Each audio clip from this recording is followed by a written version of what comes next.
Welcome back to La Hooge and the Yanks, where on this channel we talk everything Canada soccer and U.S. soccer. Today we'll be recapping the U.S. versus Honduras Nations League game. And before I do that, I want to mention that this is actually my first true recap video, and it turned out to end on a positive note as the USMNT gets a gritty win, 1-0 over Honduras. And it was the first time that this game was played back in fans since about 15 or 16 months. And it was also played at the Mile High Stadium in Denver, Colorado, which means that the players are playing at altitude. And now the starting lineup for the USA included, they played a 4-3-3, 4 defenders in the back, 3 mid, and 3 strikers. Zach Steffen as a goalkeeper, Anthony Robinson, John Brooks, Mark McKenzie, Serginho Dest as your back line, Sebastian Lletget, Jackson Newell, Weston McKennie as your midfield, and up top, Christian Pulisic, Josh Sargent, and Gio Reyna. Now for the U.S., this game we knew it was going to be a gritty game. We knew Honduras was going to press, and they certainly did from the opening whistle, as the United States tried to defend, and they successfully did that. What they did is they weathered the storm for about the first 15 minutes before Honduras sat back and let the United States come back with chances on their own. Now, let's talk about the game. First half was a half basically for the USA, and there was missed chances. That was the story in the title of the first half. Missed chances on both sides. As we go to the 6th minute where Gio Reyna gets a look, comes in wide, but it goes on wide. And in the 7th minute, Honduras gets a cross of their own into the box. He tries to shoot, but was well defended by MLS standout Jackson Newell, which appeals. In Honduras, they tried to appeal for a penalty, but they failed to do so. In the 9th minute, Gio Reyna has one of the best looks for the United States. He comes in on goal, crisscrosses, shimmies to the left, shimmies to the right, just hits it wide. And man, that would have been goal of the tournament if he would have got that one to go. But the game goes on. And later on, Honduras would respond with a chance of their own. Josh Sargent, though, however, yes, a striker, will get an on-the-line save, as that would be huge to keep the United States with 0-0 and Honduras off the score sheet. And also throughout the half, Honduras also had a lot of outside-the-box shots, which they really tried to beat Zach Steffen, but really didn't trouble him at all, which was pretty good, guys. That's to keep Zach Steffen on his toes. And in terms of set pieces in the first half, the U.S. looked pretty decent, although they couldn't get good looks to go on net.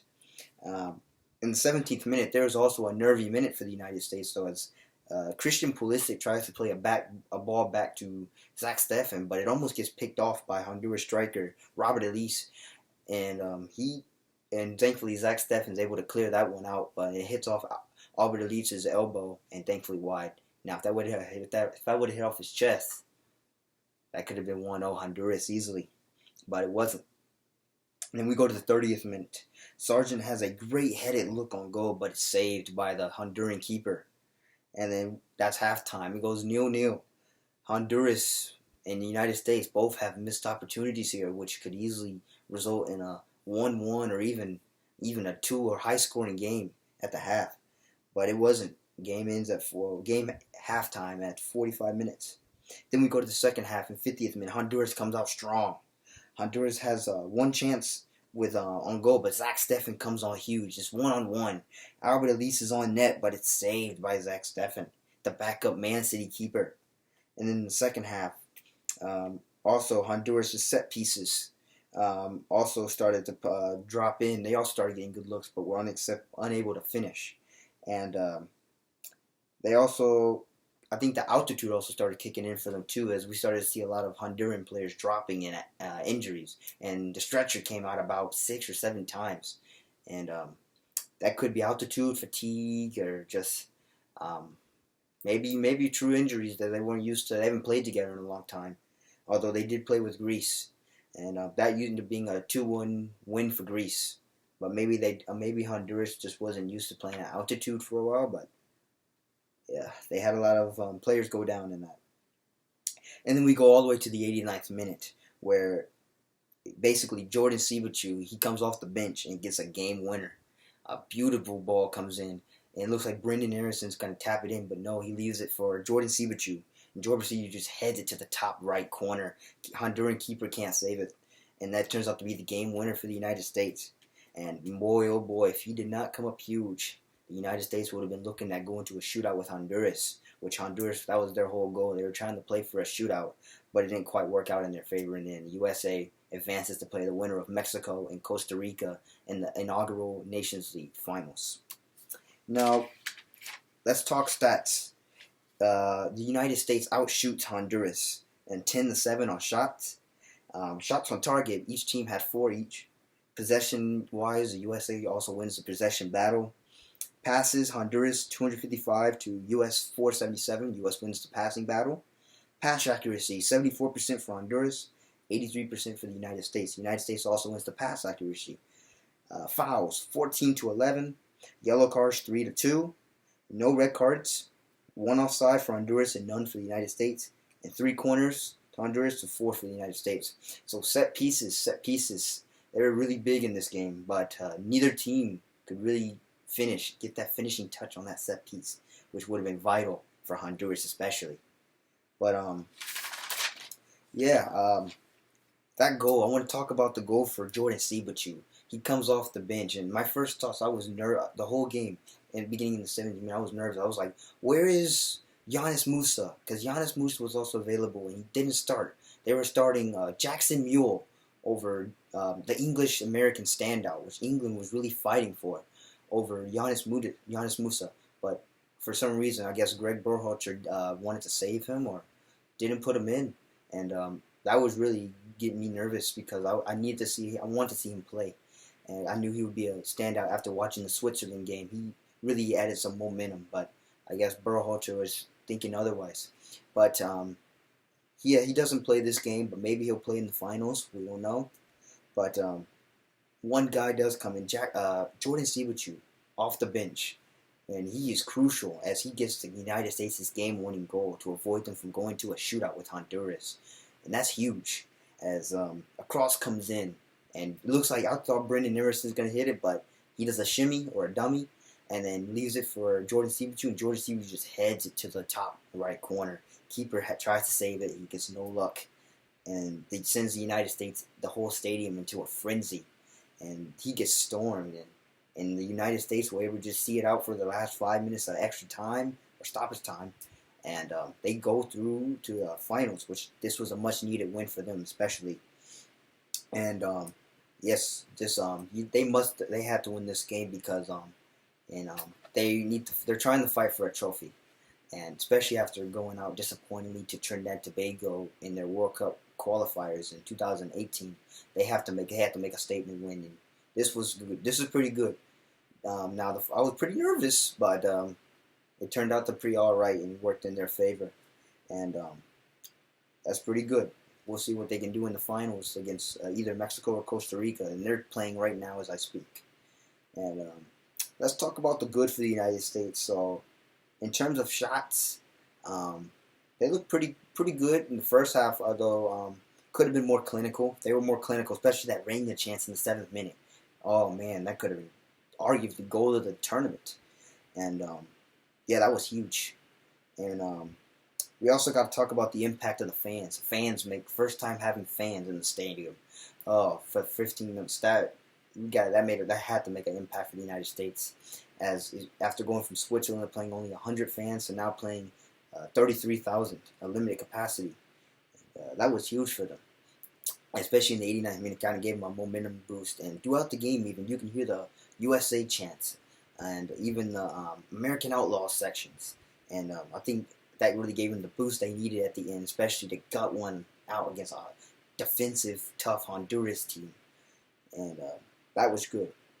And let's talk about, I guess we can talk about what they could have worked on. I guess in terms of one thing I was looking for was what Taylor Twellman pointed out, which was defending in transition. Now, for the United States, defending in transition has been a problem, and especially after the Switzerland game, we noticed that was a problem for them. And in this game, I was looking for that as well to see if they improved any. And from what I saw, is it looked decent, but a little worse than the Switzerland game, but still needed some work. And but they didn't give up a goal of it, although they had some close chances. But then again, Honduras is not Switzerland, so you can't really I can't really say they are the same. But compared to what they practiced against or worked on against Switzerland that friendly, and used it against a competitive game, which was, keep in mind, this is the first first competitive game the USA has played since Gold Cup. But this squad, this is only the 5th time they've been together. So they're still also trying to work on that chemistry and finding each other. And hopefully, as they go on into this tournament, they can get that chemistry as well as that friendly on Costa Rica on the 9th. And so yeah, defending as well as defending in transition looked pretty good. Although, if you want to compete with the likes of Mexico, say they get through to the next round, we got to be sharper. We got to be sharper, including our touches. I noticed Jackson Mule. I really, if he's going to start, which over Giannis Musa, which I disagree with, but hey, Berhalter has his reasons. He's got to be sharper. He's got to be sharper, especially as an MLS standout. He's got to be sharper because Giannis Musa can easily. I thought he would be a better fit, but maybe maybe Berhalter trusts Jackson Mule as the tournament goes on. And I hope he gets better. I hope he has a better game next game. But this game, he really made me nervous, especially when he turned the ball over a couple times or failed to clear the ball in the box. It really had you on edge. Now, I guess I can talk a little bit about the next game, the championship game, the inaugural championship game of Nations League. The U.S. against either Mexico or Costa Rica. I want to talk about if shit. So if the U.S. does play Mexico, we're going to talk about the fans. There's going to be a lot of Mexican fans as well as American fans, and so it's just going to be really interesting to see what the United States can do. Because for Mexico, this might be a little home territory, especially playing at altitude and at Azteca. They're used to playing at about 7,500 feet above sea level, rather than the United States. Although it's in Denver, it's going to be not something they really are used to playing in altitude. So we're going to see how that works in their favor or affects the game. And also, as I said earlier, we got to be sharper. If we're going to want to beat Mexico, we got to be sharper, especially especially if we are going to play out the back, which we did this game, which it can be risky. But if we are going to do it, it's got to be sharp. We got to be sharp. And as well as the midfield, we cannot have any turnovers, or we have very few because Mexico they can punish you off those turnovers. And if you want to win a tournament or win a trophy, you got to be sharper. You got to be on your A game, especially against Mexico, currently the 11th ranked team in the world. So that's gonna make a Switzerland, and you got to be sharp, and that's really gonna be a true test to see what we really learned from playing a Swiss team that was always on there in the second half, really threw everything they got at us, and they basically were getting everything they wanted. And I feel like Mexico might do the same if we don't come on our A game. And so that's if we play Mexico. Now, if we play Costa Rica, if Costa Rica does upset Mexico tonight, I'll say they do have an outstanding keeper, and if we can beat him, it would be great. But Costa Rica is also not a team to sleep on either. They're also very clinical and sharp, just like a Honduras. And we have to be pretty good. We have to be on our A game. And if we're not, we will easily get punished. They're a dangerous team. So definitely something to look out for them as well. And yeah, basically, recap of the game. Jordan Siebatcheu coming up big. Once again, he had a choice to play for France or another country. And he chose the United States, another dual national or multinational. And he's big. And big impact off the bench, and ended up sending the USA to the finals. And pretty good for him and the team. Now, before I end this with closing thoughts, I want to give a few shout-outs, as I didn't do in my intro, to Steve Dangle, Ryan Anderson, Mr. and Mrs. Toronto fan, and Scotian Canadian, as they're all inspired me to do this kind of game recap. And I will give you their links to their channels in my bio, or not my bio, my description, and check them out. They're Steve and Ryan. Steve Dangle most notably does Leaf fans recaps, but Ryan Anderson does my favorite team, the Toronto FC, He really breaks down what they should have done, kind of like this. He reacts, gives his first reaction. Mr. and Mrs. Toronto fan also does all the Toronto sports. And Squashing Canadians, Montreal Canadiens fan, or Haps, which I prefer the Leafs, but I respect him for at least doing these videos as well. He's also a good guy. I think you should check them all out. And their links will be in the description. Now, quick disclaimer, I am not affiliated with any of them, nor the Canadian or the U.S. Soccer Federations. And just a quick disclaimer that way, just in case. Many people would think that, but yes, quick, got to give credit where it's due. Go check them out; they're really good.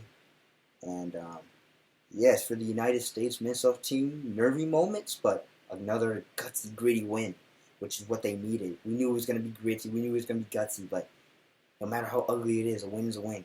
And that's what they did. That's what they were do against this Honduran team. Honduras was strong in the back, but eventually in the 89th minute, Jordan Sibichu found a way to break through for the United States and send them into the finals. All right, and we'll be able to see what they do next game. And for now, that's all for La Rouge and the Yanks. And next game, we'll be able to. I'll be doing next video. I'll be doing Canada versus Aruba recap, which on they play at 8 on June 5th for their World Cup qualifying in their groups, and so that's gonna be pretty interesting to watch as they play another island nation. Could be a beatdown, but we never know. Sports, sports has its own ways. But for now, that's it. Thank you for tuning in, and if you like this video, like, share, subscribe, tell all your friends, and I'll see you on the next video.